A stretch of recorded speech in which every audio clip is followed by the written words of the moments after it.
Hi, this is Dr. Sweta Adatia. I joke and I say I'm a brain plumber, aka I fix broken brains. But that's not as exciting to kindle the normal brains and bring out the neuroscience insights so that you can have a rocking brain, absolutely amazing, healthy, happy, joyous, and fulfilled life.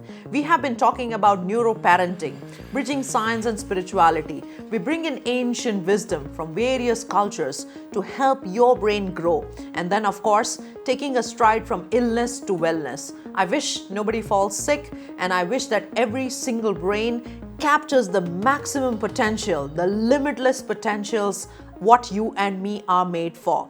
Today's topic is going to be again another very interesting topic where I throw a question to you.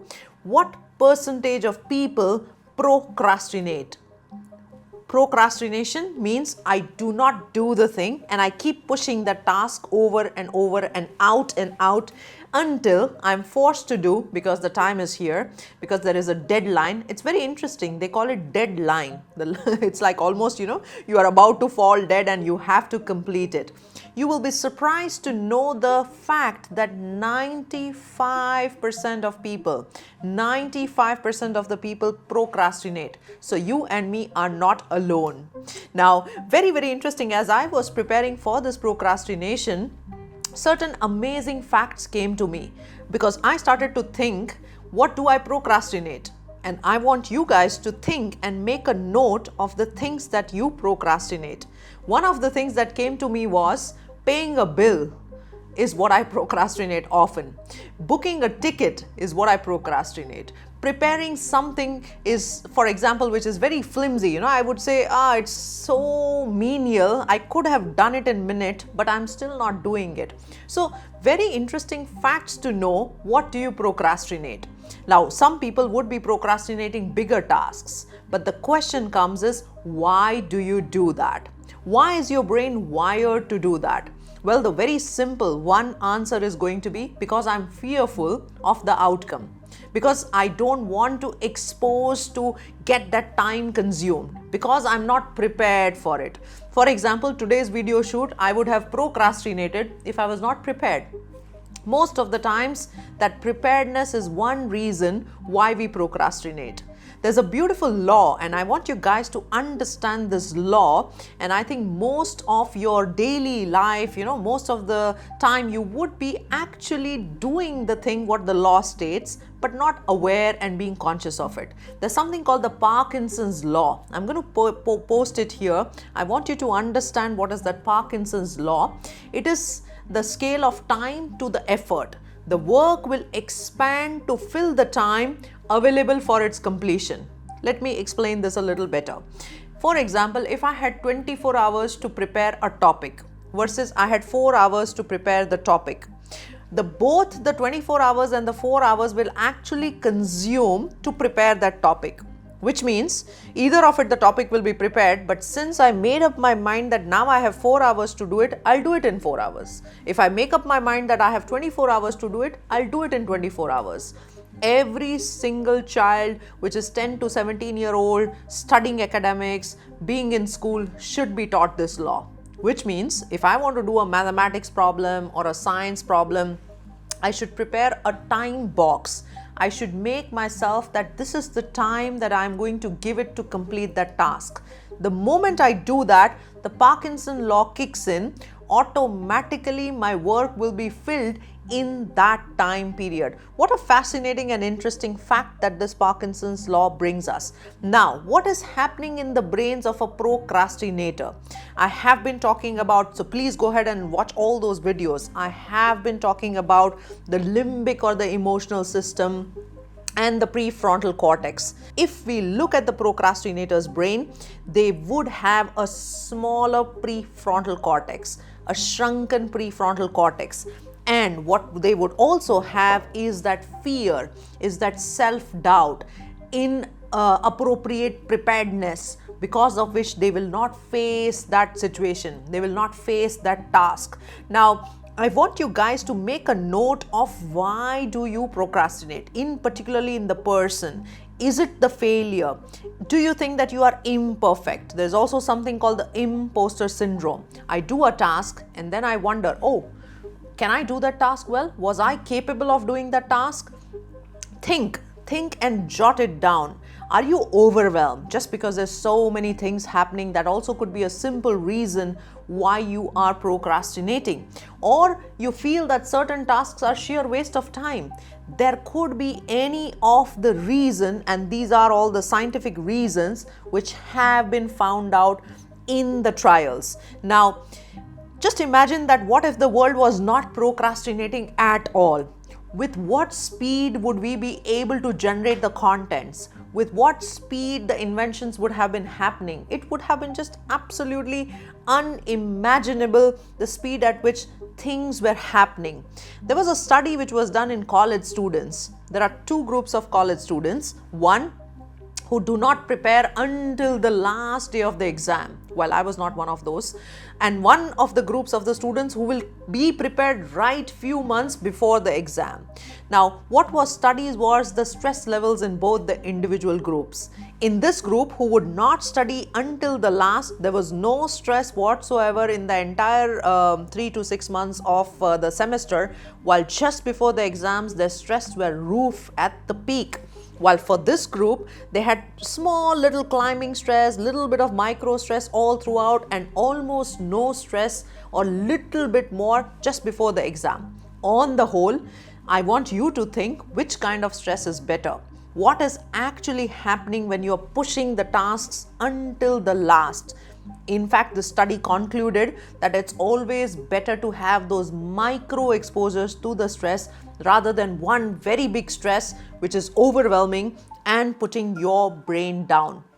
I always believe that new mindset is new results. The day you understand how your mind is functioning, the day you understand what are you doing, why are you doing, the time that you step back, understand and change. There's a beautiful book called the Chimp Paradox, and I love the way the professor has explained that in our brain, this limbic system behaves like that little chimp.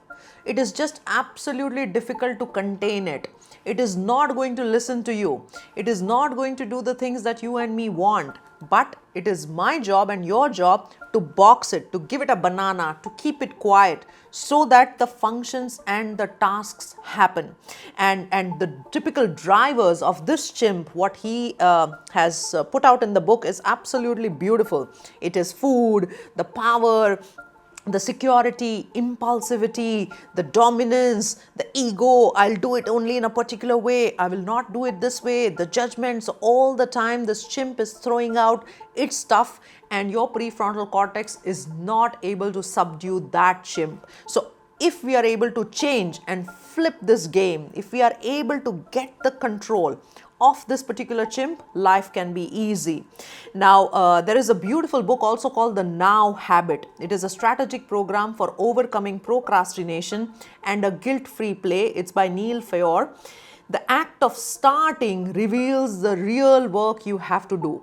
The moral of the book states that when you want to do something, start somewhere. I would say just do shitty drafts first. Does not really matter. Just put in somewhere, start somewhere, because the moment you start, your brain sort of now takes it over that task. It understands that this is what I want to continue, because the brain does not like to keep anything undone or open. But the hardest thing is to start. So let me give you 2 or 3 very simple, effective tips. There's something called the Pomodoro technique. For example, I'm preparing a topic. What I need to do is I need to keep a timer. The timer of 30 to 40 minutes, which is allowing me to focus undistracted. I will keep all my gadgets away. I will not look into any of the other sensory stimulations which is coming to me. My door will be locked and I complete that task until the bell rings on the Pomodoro clock. Now, there are a lot of apps also which are helping us to do that. There's a second very simple technique which I use and very powerful. Before you start a task, the very simple thing is take a little chilled break, just move out, just drink a glass of water. Hydration for the brain allows to kickstart the brain. Do that even before you start your task. Your life will be much easy. If you want to focus a little better, a little bit of cup of coffee won't hurt. By the way, coffee has some antioxidant properties, it has caffeine. Overdoing is bad. Plus, know your coffee. I always say, you go to a Starbucks, you go to a Costa, you go to a Nescafe, espresso, Italian, American, Japanese, Chinese, it really does not matter. What is the caffeine content? Know your coffee. You will be surprised to read the different caffeine contents in each of the coffees. Even decaf coffees would have a little bit of caffeine content. So drink a little bit of coffee, feel better, feel prepared, and then go ahead and do that. Now, choose a task, what you want to complete, and break it down into small sprints, because that is how you can efficiently get your brain to perform. 30 to 40 minutes of a task, again 10 to 20 minutes of relaxation, 30 to 40 minutes of a task, 10 to 20 minutes of relaxation. This is extremely important because that is how your brain's attention is wired. Your brain's attention cannot be consistently working. Your attention will wax and wane. It will go up and it will go down. So very, very, very important for us to understand that. And my last and fourth very, very important thing is, please learn to say no. Learn to say no to the tasks that is not serving you. Learn to say no to the distraction which is coming in. Learn to say no to the pop-up, to the notification which is coming in, to a friend who is taking you to a coffee, and then you go into a chat and then your entire task schedule just completely gets busted. Doing these 4 important things would mean possibly that your brain is wired to task. Your brain is wired to understand that particular task which is very important and required. And before I close this procrastination, if you have written down all the points that why were you procrastinating, if there was any fear, if there was any failure, if there was any inappropriate preparedness or imposter syndrome, or that you are not confident enough, I want you to keep watching this channel, because getting that PFC kicked, that prefrontal cortex developed by simple techniques, by modulating the brain waves, all the 4 waves, making sure that your tasks in your everyday life are aligned to build that, will make a change in your life. Say no to procrastination. I and you both can do all the tasks absolutely efficiently and appropriately if we do it in the right way. So hang tight, keep watching our channel for all the amazing neuroscience stuff. This is Dr. Sweta Adatia signing off at the Limitless Brain Lab.